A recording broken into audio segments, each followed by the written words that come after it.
Hey YouTube, Sean here, and welcome to another edition of After the Movie. I'm currently in my theater parking lot right now. I just got out of seeing Knock at the Cabin. This one is written, of course, and directed by M Night Shyamalan. There's some other writers involved. It stars Dave Bautista, and the only other actor I recognized was Rupert Grint, aka Ron from Harry Potter, and then a few other actors. So the basic premise of this one is Bautista and a few other people show up at this cabin in the middle of the woods.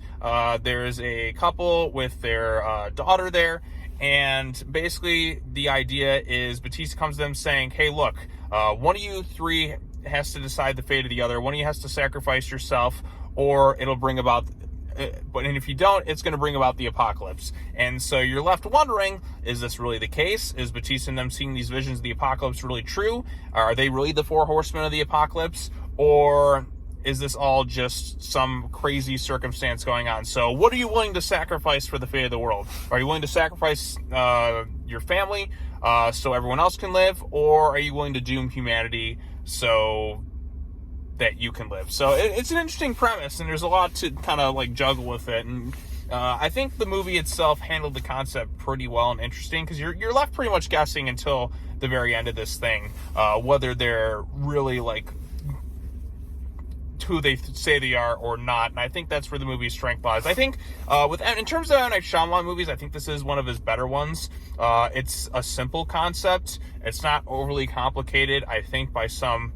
I don't want to give into full spoilers, but there's not some really ridiculous, like, happening-esque twist in this thing with the trees or something like that. Because after Sixth Sense, there's always this whole thing of M. Night doing the twist. And I don't think the only time was ever really able to fully recreate that, I think, was in Split. And that was just because it was just something you wouldn't have really expected in the movie, given the advertising and all that. So that was a really cool reveal in Split, with the fact that it was a secret Unbreakable sequel. I didn't really expect that, so I like that aspect to it. But yeah, with this one, you're kind of left guessing till the end of what's really going on. I'm not going to get into spoilers in this video, so I do say it is worth checking out. There is still some of that awkward directing and moments of humor that you see in a lot of other M. Night films.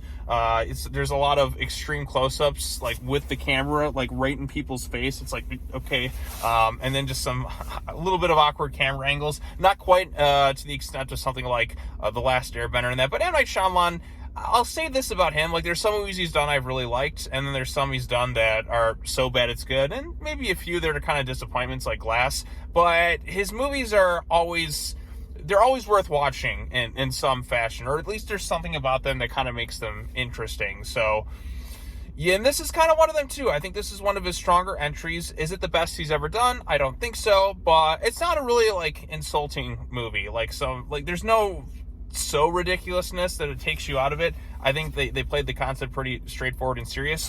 One thing I liked about this one, I think M. Night is at his best when he has kind of smaller, more focused stories and is not doing something so overly grand and bombastic. Like I said, this is a simple concept. It's mostly isolated. There's some other stuff kind of going on with it. Yeah, there's some dumb goofiness in there that kind of will leave you rolling your eyes at certain times. There is still that awkward humor that makes it unintentionally funny, or maybe it's intentional at times. Not quite to the levels of The Happening, which is one of the most entertaining, so bad it's good movies of all time. But I think this one was a pretty solid one. Dave Bautista, man, I've been a fan of Bautista since I was younger, watching him back in the WWE days, back when he was in Evolution. And so I was glad when he made the jump to acting, because a lot of wrestlers have done that. The Rock's done that. John Cena's done that. I know Hulk Hogan did that for a short period of time. Roddy Piper, Jesse Ventura, Stone Cold kind of did it. Maybe not the most successful with him, but he's done well with his little reality shows and just doing his country stuff, whatever he does there. But with Bautista, I think he is the best in terms of acting ability and range. And because what I like about Bautista is he doesn't try to be The Rock. He doesn't try to be John Cena. He wants to be taken seriously as an actor. So he's been doing, Guardians was his breakout role, and ever since then he's been off doing all sorts of various things. He did Spectre, he did Blade Runner 2049, I think he's done some R-rated comedies. He's done a little bit of everything just so he can showcase his range more and be taken seriously as an actor. And I think in this one he's really, really good. And like I said, I'm glad to see Bautista taking on all these different types of roles and really flexing his acting muscles. And I think at this one, he does a good job making himself seem, I guess, kind of innocent, but you understand like what he's kind of going through based on like what happens in this movie. He keeps you guessing the entire time, and I think it really showcases his range as an actor. So Bautista's quite good. The other cast members are fine too. You had the couple in there with their daughter. Their daughter, like with child actors in M Night movies, there's always sometimes some awkwardness and some strange quirks that they have. Here, like the girl is a little bit more straightforward, I should say.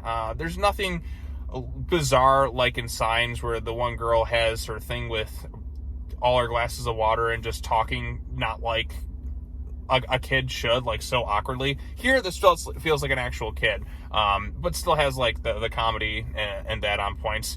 There's definitely some awkward humor sprinkled out throughout, even towards the ending of the movie, but I won't give it away here. So yeah, I'm trying to talk about this thing without getting into heavy spoilers, so because I think it's better to go into this thing just without that knowledge. So I'm going to leave that out. I don't want to give away what really happens at the end of this thing.